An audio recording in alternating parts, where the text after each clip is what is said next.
não tinha nada, ele quis. Quando tudo era ausência, esperou. Quando o olho brilhou, criou coragem, criou asas e voou. Nosso convidado de hoje é Francisco César Gonçalves. Chico César.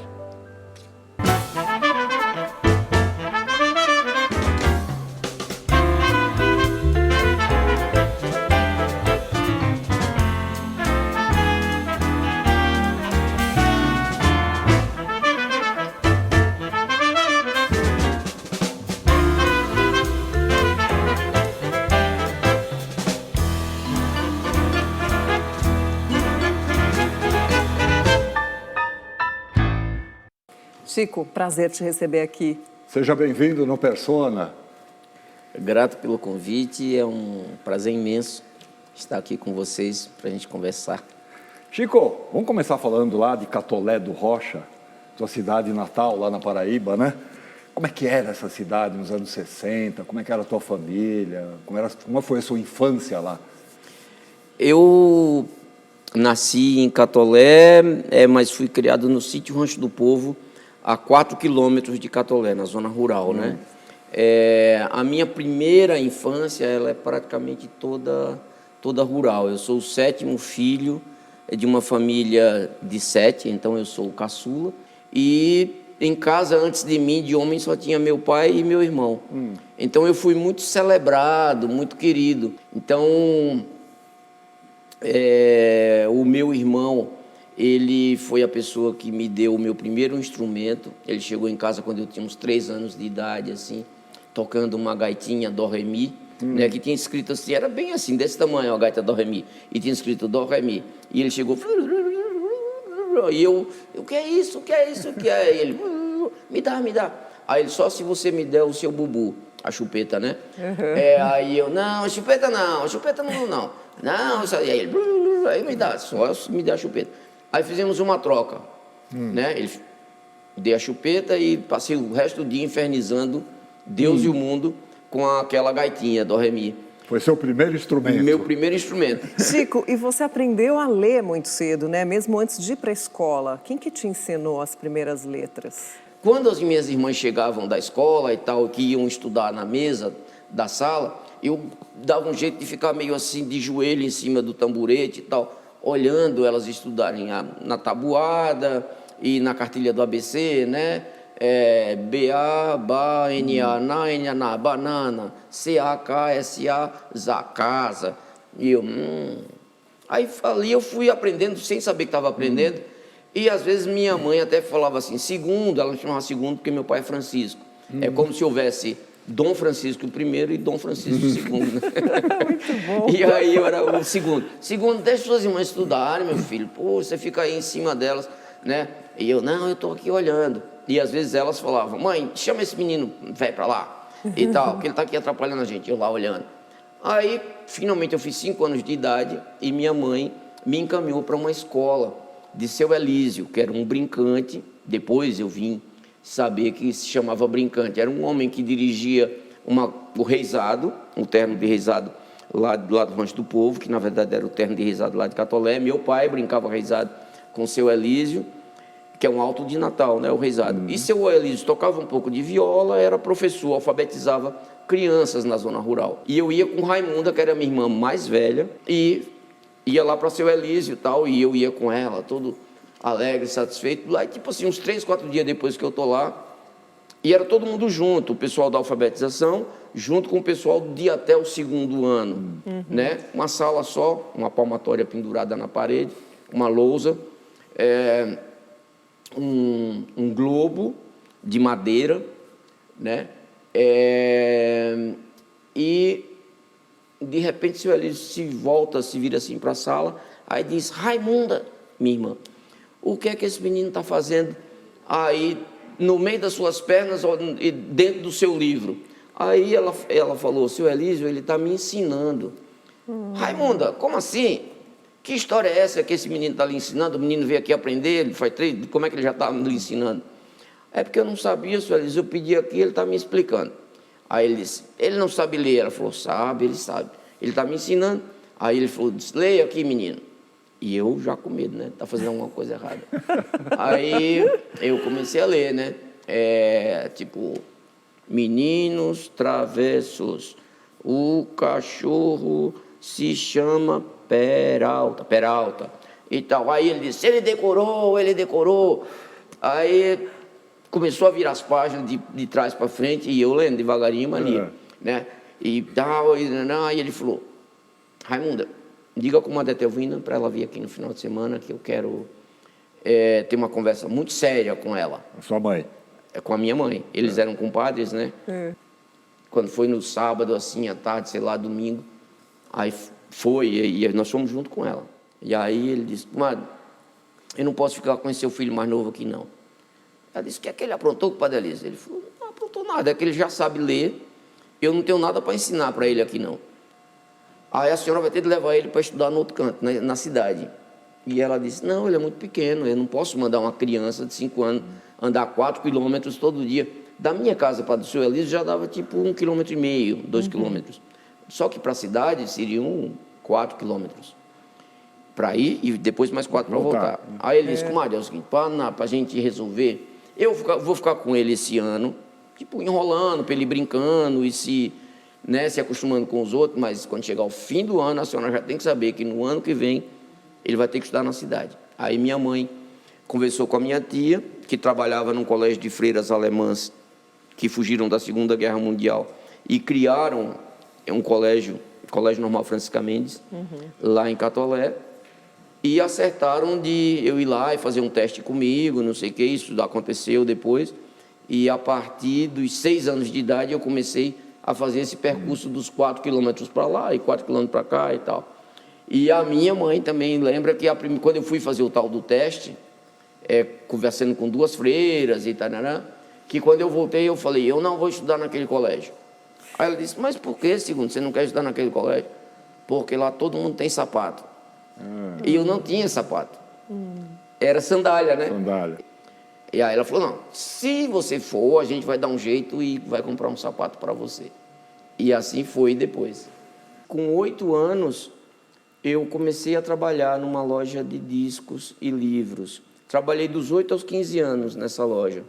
Mas como é que eu comecei a trabalhar nesse lugar? É que eu era conhecido na minha cidade, em Catolé do Rocha, como o menino que sabe ler. Aí um dia eu voltando da escola, 11h30 mais ou menos, já perto de meio-dia, passei por essa loja de discos e livros que se chamava Lunique, era bem meu caminho assim, e falei, o menino que sabe ler, lê aí. Aí eu comecei a ler as capas dos discos, Teixeirinha, Roberto Carlos, né, José Roberto, né? Aí todo mundo, que legal, né? Valdir Soriano. E aí nisso eles me deixaram botar eu preciso ir, minha mãe e tal. Não, fica mais, né? Aí eles me deixaram botar o disco de Roberto Carlos, que tinha a montanha. Eu botava e ficava ouvindo aquele baixo, eu vou subir e tal, né? Aí várias vezes, aí lia, aí danarã, aí capa de livro, né? Ninguém escreve ao coronel, aí todo mundo e tal. Aí nisso eu cheguei em casa 4h30 da tarde, e minha mãe disse, meu filho, eu já estava me arrumando para ele procurar na cidade, você sempre chega 1h30 e tal, e eu fiquei preocupada, não sei o quê. Aí eu falei, não, mãe, é porque me pararam naquela loja e me chamaram, o homem me chamou para trabalhar lá. Que trabalhar, meu filho? Você tem 8 anos de idade. Não, mas eu quero, lá tem tudo que eu gosto e tal. Não, meu filho, você é uma criança, para com isso. Eu quero, mãe, tem livro, tem disco e tal. Aí ela falou, tá bom, mas não vai lhe atrapalhar não, né? Não, vai não. Aí eu comecei a trabalhar e ia e vinha todo dia. Só que quando chegou na sexta-feira, o meu patrão, que chamava-se Onildo, ainda se chama, é vivo, até encontrei com ele há pouco tempo. Que legal. Aí ele disse, rapaz, eu fico preocupado de você ir embora todo dia, 5h30, 6 horas da tarde, porque os 2 primeiros quilômetros da volta para casa tinha energia elétrica, ainda era cidade. Né? Primeiro cidade, depois ia virando meio ponta de rua assim e tal, né? Mas tinha algum bico de luz, assim, né? Só que depois, os últimos 2 quilômetros, era escuridão total, breu, né? Aí ele falou, você é uma criança, aí venha morar comigo e com a minha irmã. Aí, pô, ele morava na praça do Colégio das Freiras Alemães, né? E aí eu, de novo, falei com a minha mãe. Vocês veem que meu pai não apitava nada, era tudo com a minha mãe. Aí ela foi, conversou com ele e falou, olha, seu Nildo, se eu souber que alguém encostou um dedo no meu caçula, eu venho aqui e acabo com a sua raça. Aí ele falou, que é isso, dona Teovina? Eu não quero isso. Eu gostava muito de música. Nessa loja, para vocês terem uma ideia, tinha da banda de pífanos de Caruaru até Kraftwerk. Também eu saía para vender os discos, os vinis, uma caixa assim, né? A caixa quase que meu braço não cabia, porque era um bracinho com aquela caixa assim, né? E numa dessas, voltando da casa de alguém, no sol quente, eu comecei a cantar, aí eu já tinha 12 anos, a cantar um samba, que não era de ninguém. E eu pensava, mas esse samba é de quem? Martinho da Vila, Jorginho do Império, Paulinho da Viola, Dona Ivone Lara, Jovelino na Pérola Negra, que isso tudo tinha lá, né? E não era de ninguém, e eu cantando aquilo, meu Deus, de quem é esse samba? Aí cheguei na loja e perguntei para o pessoal, né, os outros colegas e o meu patrão, todos adultos, né, eu com 12, de quem é essa música? Canta aí, neguinho. Aí eu cantei a música. Aí eles falaram, neguinho, essa música não é de ninguém não, essa música é sua. E aí eles pegaram um gravadorzinho de rolo pequeno, uns rolinhos assim, canta aí que a gente vai gravar. E seguraram o microfone e eu cantei, e achei muito feia a minha voz. Aí eu falei, minha voz é muito feia, gasguita, né? É voz de menino, assim, né, de ir naquele... Você ainda lembra desse samba? Eu lembro, o samba era eu espero 11 meses, parecem 11 anos, consola sempre às vezes, acaba os desenganos. Quando chega fevereiro, acaba-se a monotonia, é um show bem brasileiro, nego canta, nego assobia. Aí vem o refrão. E ele traz o carnaval, que traz muita alegria pra mim, afino minha viola e coro novo no tamborim. Aí repete, aí vem, quando chega quarta-feira, fica tudo anormal, meu coração fica chorando, pois se foi meu carnaval. E eu espero 11 meses, era cíclico, né? Cíclico. Não acabava nunca. Porque... Mas é sofisticado para quem tem 11 anos de 12, idade. 12. Não, genial, genial. Aí essa foi a minha primeira. Depois teve um festival na cidade, quando eu já tinha 13, festival para adultos. E a inscrição era no meu... Um dos lugares de inscrição era na loja que eu trabalhava. Então eu apresentava o formulário, o cara vinha e escrevia, deixava uma fita cassete, não sei o quê. E eu ficava ali matutando, falei, poxa, bem que eu podia me inscrever também e tal. Aí perguntei, eu posso me inscrever? Aí o pessoal falou, pode, por que não? Aí, mas você tem que gravar. Aí gravei os 2 sambas sem acompanhamento, eu fiz mais um samba, né? Aí gravei, e quando chegou no dia do festival, eu fui me apresentar, fui, tipo, passar o som, não sabia o que era, ensaiar, eles falavam. Aí cheguei lá, assim, menino, né, de bermuda, calção, assim, de tarde. Aí eles, menino, você veio fazer o que aqui? Eu vim ensaiar, disseram que era para ensaiar. E quem vai tocar com você? Eu falei, tem esse negócio de tocar com quem? Aí eles falaram, meu Deus. Aí meus concorrentes resolveram me acompanhar. E fiquei em 4º lugar. Só que não tinha prêmio de 4º lugar. E uma só pessoa ganhou o 1º, o 2º e o 3º lugar, melhor letra, melhor música e melhor interpretação. Um cara chamado Garibaldi, um bancário mais velho e tal. E eram boas as músicas dele. E aí, o meu patrão, que tinha uns violões Trovador Giannini para vender lá na loja, vários, e era um dos patrocinadores do festival, chegou nos organizadores, quando saiu o resultado, ela disse, pessoal, é o seguinte, a revelação desse festival é o menino, não tem um prêmio de revelação, mas a gente precisa dar um prêmio para ele de estímulo, prêmio estímulo e tal. Se vocês quiserem, eu dou metade do violão, vocês me pagam a outra metade quando vocês puderem. Assim eu ganhei meu 1º violão, Trovador Giannini, e saí de lá todo orgulhoso. E logo depois eu estava formando, com 14 anos, meu primeiro grupo de compositores. Vamos chegar lá. Peraí. Você já falou bastante das músicas, né? Vamos para os livros? Vai para os livros. Vamos para os livros. Quer dizer, a loja vendia discos e vendia livros. Vendia livros. E aí, você devia ler. E quais foram os livros assim, que primeiro te impressionaram? O que você lembra? Eu li muito. Dos 9 aos 13, acho que é a fase que eu mais li na vida, dos 8 aos 13, assim, 9 principalmente. Olha, livros que me impressionaram nessa fase. De Onde Vêm os Bebês? É verdade. E o Relatório Wright. Aí tinha uma moça, uma mulher solteira, chamava-se Perpétua, que usava uns óculos, tipo óculos de paulista, assim, da Lala, né? A Lala, a Suzana Salles, que usam esses óculos assim, mais quadradinhos e tal. E aí me via ali enfiado lendo De Onde Vêm os Bebês. Ela falava: meu filho, eu sei que você gosta de ler, mas leia uma coisa mais apropriada para a sua idade.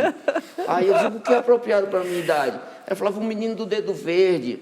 Aí me dava: leia esse. Em 3 dias eu lia. Aí ela voltava, estava lá eu, De Onde Vêm os Bebês, Relatório Wright e tal.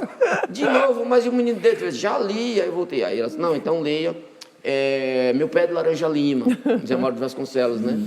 Aí eu lia e tal. Aí quando ela vinha, e ela perguntava o que é que achou, né? Dava assim uma conferida se eu tinha lido mesmo, mostrava, né? E eu sabia que ela ia perguntar, então eu lia mesmo. E antes de eu morar com meu patrão, meu pai, todo sábado, ele ia à feira comprar víveres, coisas assim, né, para casa, e trazia junto ou um folheto de cordel ou uma canção. A canção era uma história normalmente mais curta e normalmente estava assim num A4, com 4, 6 estrofes, às vezes 8, e histórias tristes, tipo A Canção do Lenço. E a minha família, eu pequenininho aí com 6, me escolhia para ler esses cordéis, essas canções, na luz de lamparina para a família. Olha só. Então vamos ver lá uma matéria que a gente preparou sobre isso. A literatura de cordel teve suas origens nos trovadores medievais portugueses que contavam suas histórias para a população. Na Renascença, com a impressão dos seus folhetos em xilogravura, eles se tornaram populares pela Europa e eram expostos em feiras livres, sempre pendurados em cordões. Daí a origem do seu nome. No Brasil, eles chegaram no século XVIII, mas só ganharam popularidade entre os anos 30 e 60, cultuados principalmente nos estados do Nordeste. O cordel se caracteriza pela escrita em versos, quase sempre retratando temas como o folclore, a religião, a política ou episódios históricos.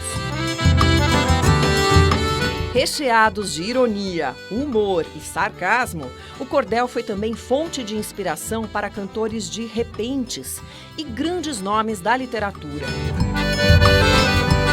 Chico César era ainda criança quando costumava entreter sua família lendo folhetos de cordel.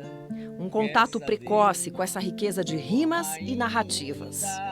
Boy, a vida é um osso que o destino rói. Nós somos carne e o desejo dói. No desatino também há amor. Quer dizer que você teve esse contato super novinho, né? Essa leitura do cordel. Mas o cordel particularmente tem aí uma influência na tua formação artística? Você traz isso na tua trajetória? Tem, é muito forte. O jeito como o nordestino escreve, que muitas vezes busca uma sonoridade e nessa busca da sonoridade encontra o sentido, né? Então, há algumas métricas, uma das minhas músicas, acho que das mais conhecidas e também das mais emblemáticas, Beradeiro, né? Ela é uma boio, mas ela tem um formato um pouco de cordel, como se fosse uma pequena canção, como aquelas que eu lia para a minha família, né? Que diz: os olhos tristes da fita rodando no gravador, uma moça cozendo roupa com a linha do Equador e a voz da santa dizendo: o que é que eu estou fazendo? Cai em cima desse andor. Esse tipo de métrica é muito própria do cordel e do repente nordestino, e aí isso vai para o coco, vai para os violeiros e vai para o artista de música popular também. Que demais. Então, agora aí chegou aquele momento que você falou que Tinha a sua própria banda já com composições próprias. O Ferradura. O Ferradura. Olha só o depoimento que a gente tem para você ouvir.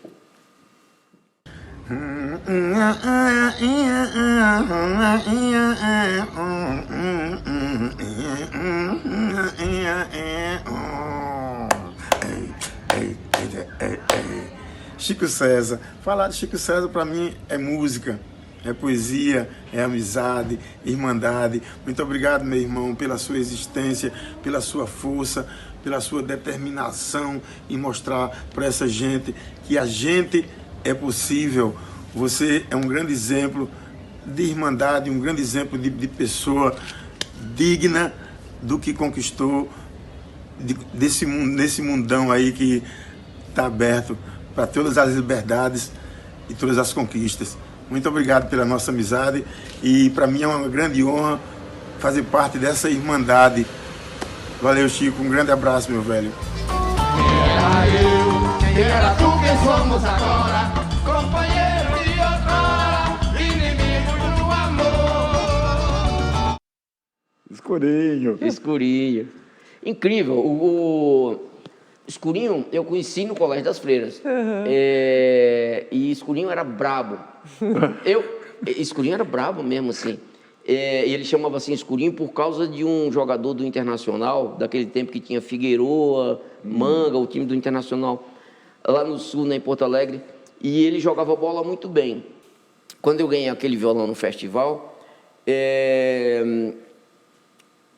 pessoas adultas, homens, criaram um grupo de teatro chamado Chão Popoeira, Grupo Teatral. E aí criamos o grupo Ferradura, chamamos Adonias, também tocava flauta, e nasceu esse grupo. E Escurinho tem um trabalho lindo, assim, do grupo Ferradura, seguimos basicamente eu e ele, né? Mas a gente sempre encontra os outros lá na Paraíba. Muito bom. Aí chega a hora de você fazer uma faculdade, você se muda para João Pessoa e a sua conexão aí com a música aumenta. Mas vamos falar sobre isso no próximo bloco? Vamos. A gente volta já com Chico César.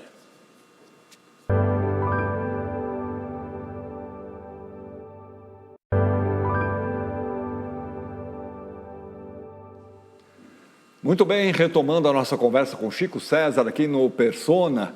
Chico, João Pessoa, você vai fazer faculdade de jornalismo. Por que jornalismo? Então, quando eu tinha 14 anos, eu já tinha plena consciência que eu iria viver para a música. Mas eu tinha também consciência de que a música que eu queria fazer, tão cedo não me daria retorno financeiro. Eu não queria viver da música, eu queria viver para a música. E eu falava, bom, então eu posso fazer jornalismo para ajudar a mudar o mundo também, já que eu sei escrever, que eu gosto de escrever e tal. Mas, Chico, ainda em João Pessoa, você se envolveu com um grupo que foi o Jaguaribe Carne. A gente produziu uma matéria sobre esse emblemático grupo aí da Paraíba, vamos ver? O Jaguaribe Carne, grupo musical formado pelos irmãos Pedro Osmar e Paulo Ró em 1974, foi um dos primeiros a fundir elementos do experimentalismo com a música folclórica e a performance, criando o que chamavam de música de invenção. Auto-intitulado como um grupo de guerrilha cultural, seus integrantes agitavam as ruas e espaços públicos do centro de João Pessoa com suas atividades artísticas. O conjunto nunca privilegiou uma formação fixa e teve inúmeros parceiros, muitos deles se tornaram conhecidos nacional e internacionalmente. O Jaguaribe Carne juntava tudo: os ritmos populares, a música clássica, as vanguardas europeias, o jazz. Essa mistura os levou ao prestigiado Festival de Montreux, onde obteve grande sucesso. Chico César era ainda um jovem estudante quando participou ativamente daquele movimento, experimentando lá, no início dos anos 80, as suas primeiras invenções sonoras, que continua desenvolvendo até hoje. A nossa voz de faca, cortando sua vida.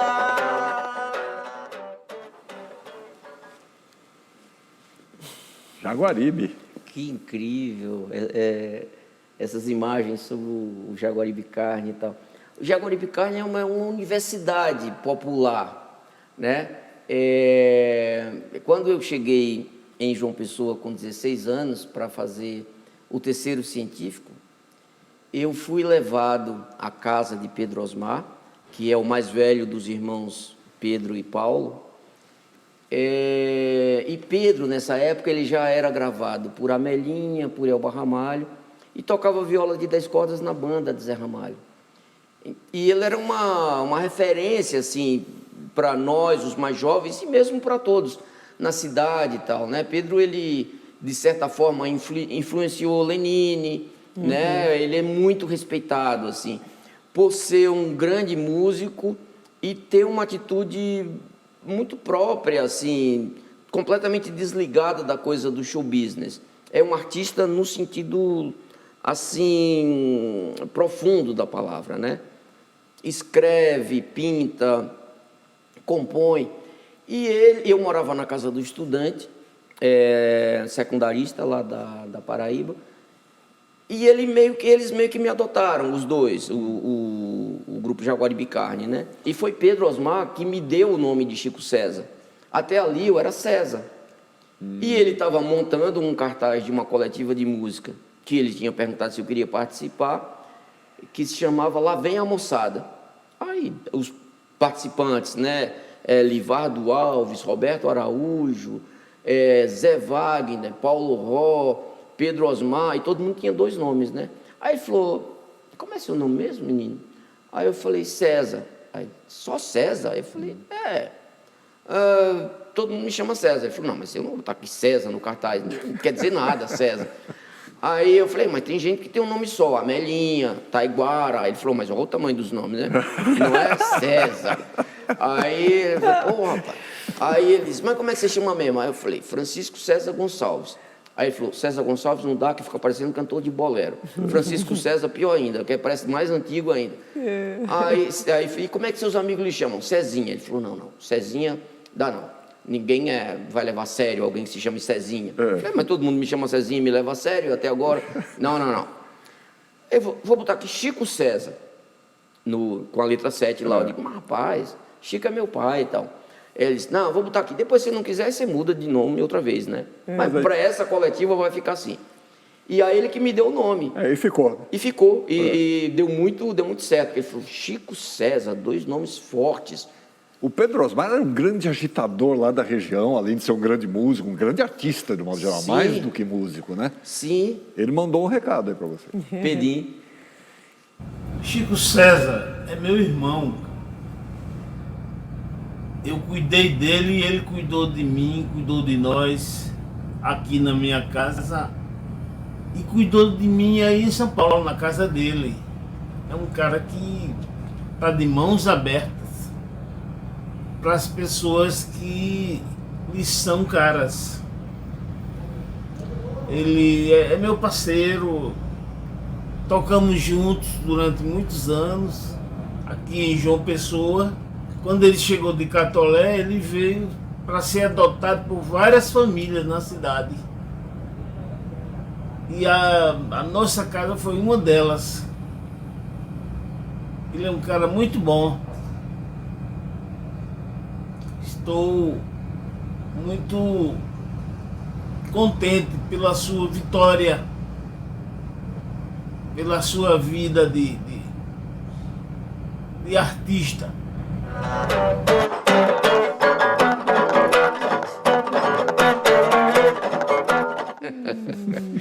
E é verdade, eles me adotaram. É curioso que ele usou a mesma expressão. Antes de conhecer o Jaguaribe Carne, eu achava que ser artista, o topo era ser Novos Baianos, né?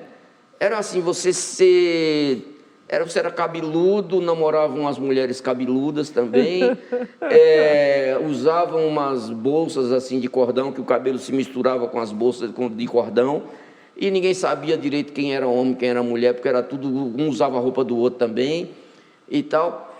E com Pedro eu senti uma coisa diferente, com Pedro e Paulo, porque eles tinham os discos a coleção de discos mais preciosa, tem até hoje.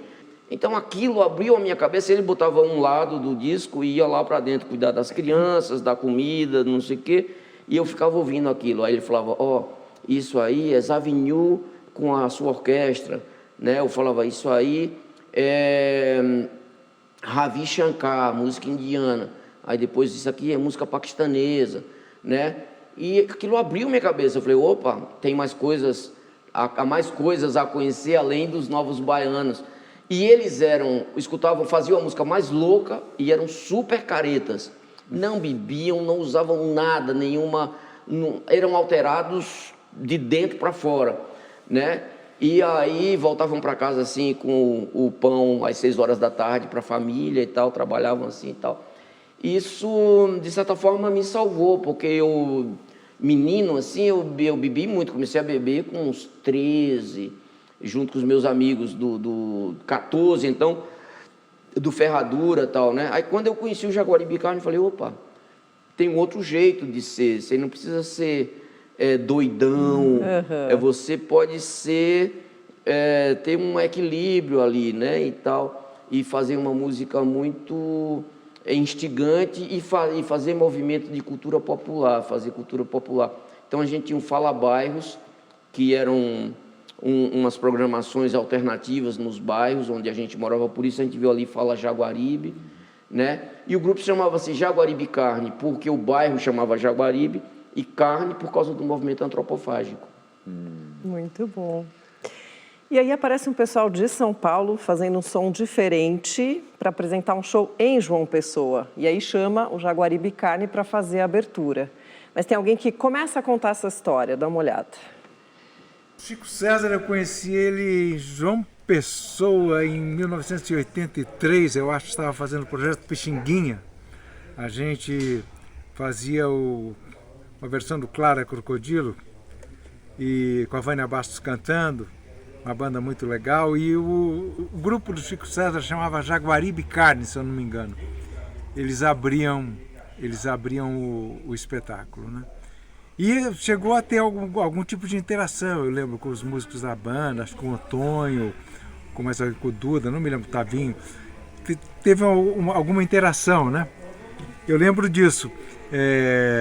Lembro bastante disso, que era uma coisa meio com vocação vanguardista. Clara crocodilo fugiu, Clara crocodilo escapuliu.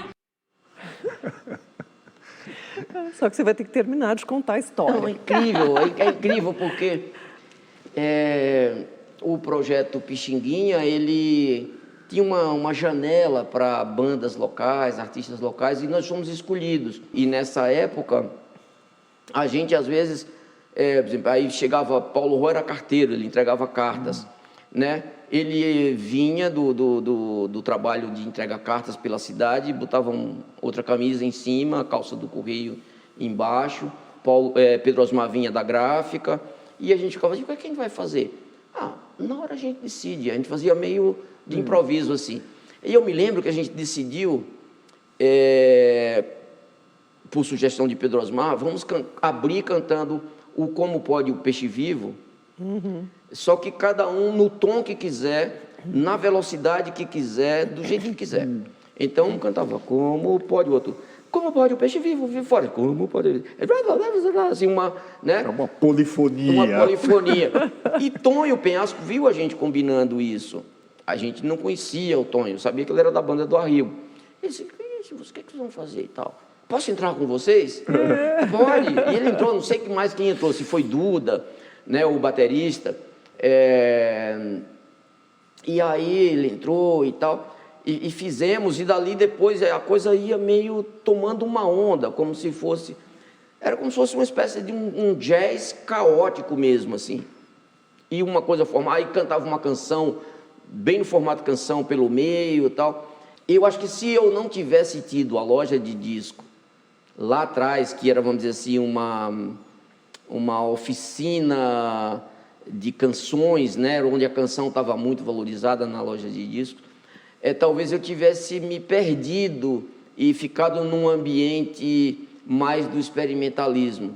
Porque tem uma tentação né? Você pega um pano no camarim, amarra nas costas e vira uma capa, e você entra e fala, o que é que você vai fazer? Ah, vou grunhir, né? Hoje eu vou ser o cachorro do não sei o que, aí hoje eu, sei lá, você... Mas eu tinha uma vocação para canções que o Jaguaribe Carne não conseguiu, vamos dizer, tirar, e por outro lado o Jaguaribe Carne me tirou uma ingenuidade que eu tinha e me deixou, acho que, mais preparado, mais combativo e com mais capacidade de compreender o mundo e de gostar de coisas diferentes, de não me deixar aprisionar em formatos. Isso tudo assim. deu uma fusão, né? Muita história, né? Muita. Mas olha só, a gente tem mais um depoimento para você, olha só de quem é. Chico César. Chico César é meu irmão de geração, meu irmão de caminho, meu irmão de sonho, meu irmão e cúmplice nessa arte de fazer música e de cantar música. Cantautor, uma peça fundamental para a gente entender a música popular brasileira. Chico César é a música contemporânea brasileira. Um cantautor fenomenal. Meu parceiro e querido, te amo muito e sou muito fã do seu trabalho. Se você olha pra mim, se me dá atenção, eu me derreto suave, neve no caminho. Que lindo, né? Que lindo. Eu me sinto muito amado pelos meus colegas, meus amigos, meus pares, assim, né? Conheci Lenine em 82, através de Pedro Osmar e Paulo Ró. A gente foi fazer show lá, em Recife, eu tinha 16 anos. Lenine, ele é um pouco mais velho que eu, ele devia ter 22, talvez. E eu não conhecia ele, e ele já era o Lenine, tocava um violão maravilhosamente bem, tocava em pé, né? Nós todos tocávamos sentados, e ele foi participar da nossa apresentação. A nossa geração, o Lenine fala que nós somos de uma geração emparedada. Quando a gente estava assim, para aparecer, né? Apareceu o rock and roll e nós ficamos ali como 10 anos numa geladeira ou mais, 10 anos ou mais. Mas foi ótimo, porque nós fomos amadurecendo nossas convicções, nossa música, nossas harmonias. Agora, primeiro disco. Como é que surgiu a oportunidade? Como é que foi? Foi uma batalha para gravar esse primeiro disco? Como é que aconteceu isso? Essa história do primeiro disco é muito louca, muito peculiar, porque um dia me ligou Pena Schmidt. Olha, o Egídio Conde me disse que andou gravando um cara aí no Festival de Avaré e no Festival do Carrefour, e que é a nova... É o último biscoito da lata e tal, né? E que você é incrível, que não tem nada como você e tal. O Egídio Conde, que tinha um estúdio chamado Audio Mobile, falou para o Pena Schmidt: Pena, você tem de gravar esse cara. Aí ele disse: eu quero ouvir sua música, porque o que ele me mostrou até agora é pouco, assim. Aí eu mandei mais coisas para ele. Aí ele falou: eu acho sua música genial, incrível, mas eu acho que é brasileira demais para esse momento. Eu quero lhe apresentar um cara que vai dar uma incrementada na sua música. Vocês precisam ficar amigos aí. André Abujanra. E aí eu conheci o André Abujanra e o Abu. Nós começamos a pré-produzir um disco que, se ele acontecesse, seria uma espécie de pré-Mangue Beat, porque eram as minhas músicas com loops. Aí eu fui. Aí ele falou: Chiquinho, né? Agora você precisa botar ou gravar um violão de verdade, valendo, e sua voz. E no estúdio dele, que era um quartinho nos fundos, não dava. Aí eu fui procurar o Egídio Conde. Egídio, eu sei que você tem equipamento, eu poderia gravar uma guitarra, uns violões e as vozes. Ele falou: meu estúdio é móvel, eu não tenho um espaço de estúdio. Mas, claro, eu posso puxar uns cabos aqui, montar um microfone e você gravar a voz. nesse material que você tem aí. Você gravar na minha sala, ou no quarto, ou no banheiro, a gente pode experimentar, né? Mas eu acho que você devia gravar um disco ao vivo.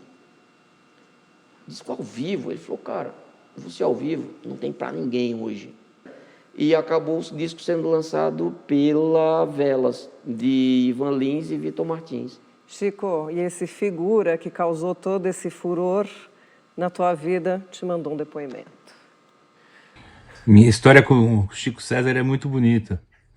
Quem me apresentou ele foi o Peninha Schmidt, o grande produtor da década de 80, e ele me ligou um dia e falou, eu quero te apresentar um artista.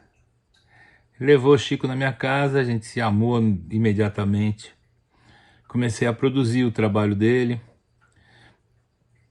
e foi muito legal. Claro que eu dava uns canos nele, ele ia lá em casa, tomava canja de galinha com a minha mãe, a vovó Belinha, era amigo do meu irmão, e a nossa história desde sempre é muito bonita. O Chico é Deus, né? Chico é um orixá. Chico César é maravilhoso. Que sorte que eu tenho de ser amigo desse cara tão iluminado e tão maravilhoso para o mundo. Ai, mas é lindo, lindo, lindo, ai, ai, ai, lindo, ai, ai, ai, ai, lindo, lindo, lindo, ai, ai, ai, lindo. Vamos fazer uma pequena pausa, a gente volta já? Vamos. A gente volta já com Chico César.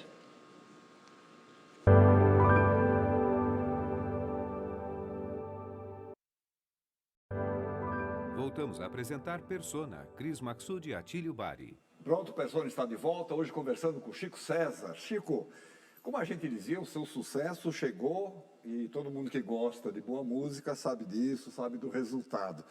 Mas o menino que adorava ler lá na infância, na juventude, se tornou também escritor. Isso foi uma vontade que estava reprimida, que veio lá da juventude? Como é que foi isso? Na verdade, o meu primeiro livro ele surge de uma outra vontade que estava reprimida. Eu estava num Cerca Lourenço com Tata Fernandes, né?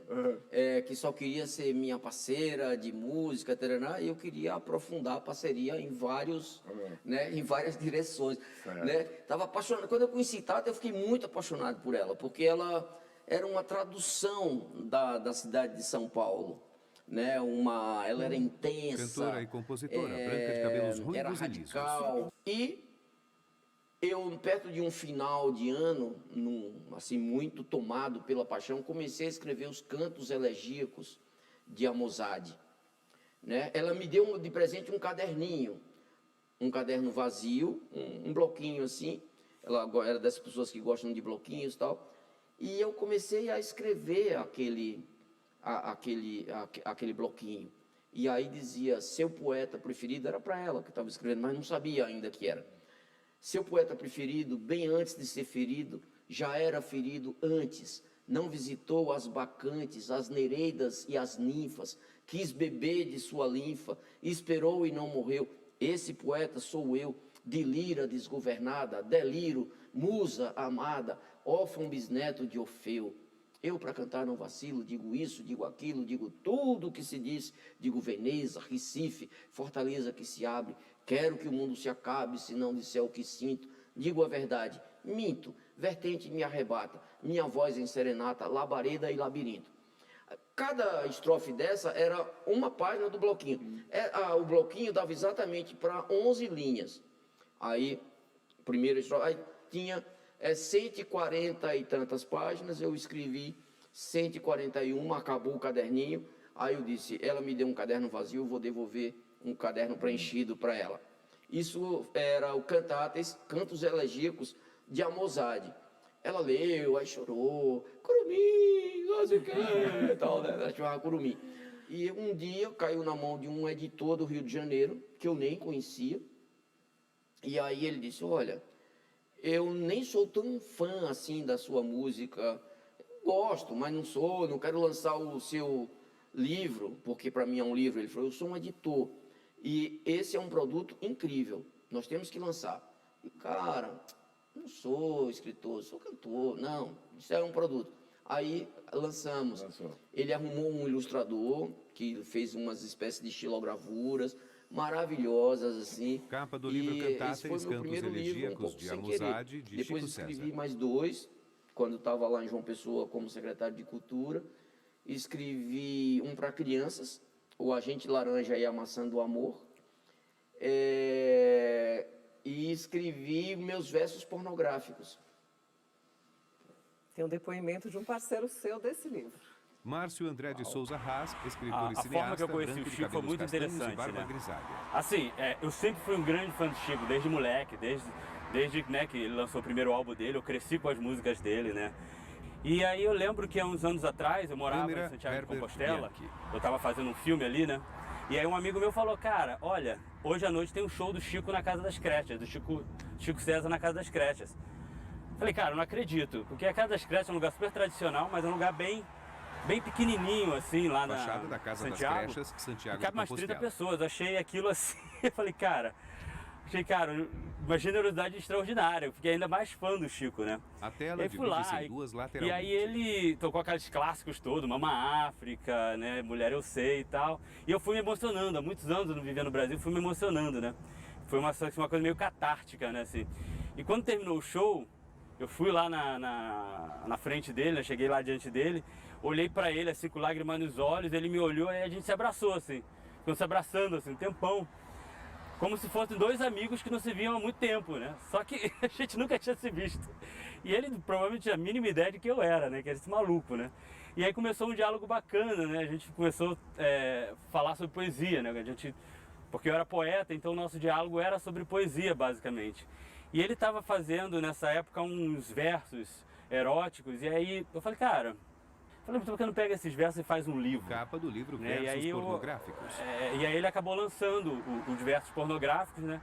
E me convidou para fazer o prefácio do livro. E eu fiquei assim, super emocionado, super honrado, que de alguma maneira eu podia fazer parte né? Um pouquinho ali de penetra da obra do Chico, né?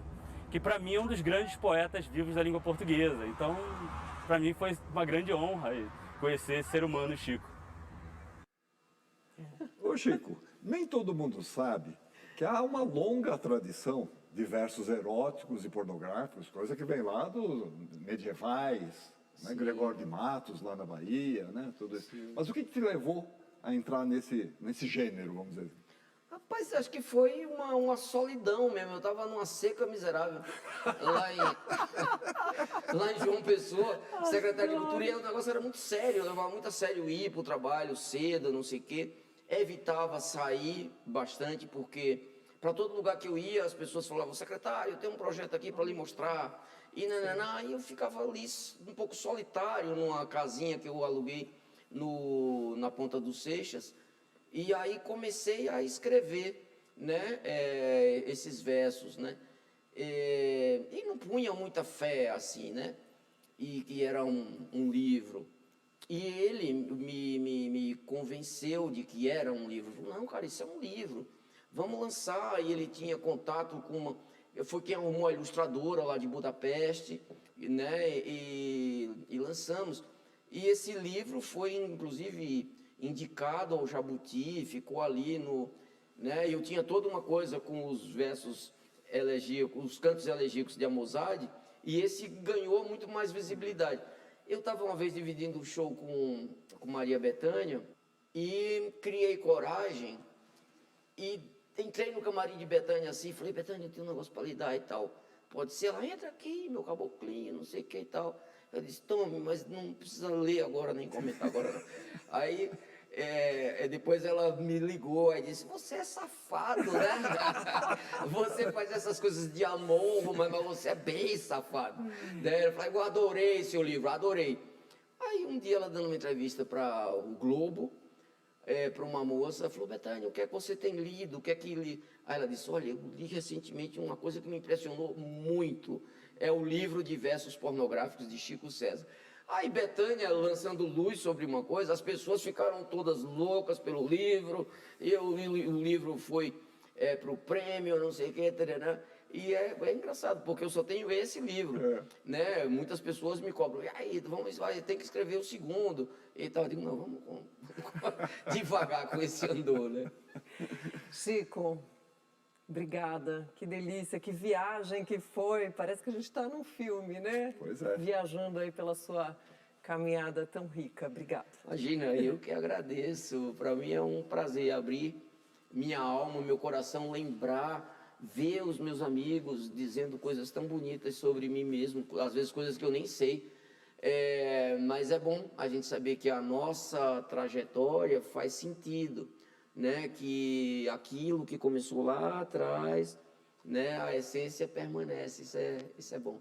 Chico, a gente podia te explorar mais um pouco. Você sabe todos os seus poemas de cor. Você podia encerrar o programa com algum versinho, alguma coisa? Ah, deixa eu ver aqui. Vou do Cantates. Tem um que diz assim, um dos cantos, né? A pena de uma galinha, 30 caroços de pinha, doce delírio de vate, um colírio, um tomate, um cartucho de espingarda, o sangue da onça parda, é tudo que trago e tenho. Junto isso, são sons de sims, não contudo, pé quebrado, verso mudo, grito no hospital da gente. Obrigado, Chico. Obrigado. Chico abre os braços. Muito obrigado a todos que nos acompanharam até agora. A gente volta na semana que vem. Até o próximo Persona. A tela se divide lateralmente entre o estúdio e os Beleza. créditos. Obrigado, Direção queridos. Wagner Matrone. lindo. Produção Eduardo Acaiabe, Obrigado, Gabriela Luiz. Gócio e Leonardo Thompson. Obrigado pela Roteiro voz. Marcos Cardelíquio. Obrigada. Audiodescrição Núcleo de Acessibilidade Flix. Roteiro Caroline Porque a gente Gonçalves. sempre acompanha, Revisão né? Marina É o disco Bradiato, que lança, aí o consultoria outro de disco Ajax. aquela Mixagem coisa, do né? Castro, narração Aí agora a Gilson gente vai Monteiro. naquele universo três, que delícia. Tata Fernandes, rapaz. Que figura. Adoro. Olha, Tá com a banda eu sou Birinha obrigada, agora. né? Eu sou obrigada. Por quê?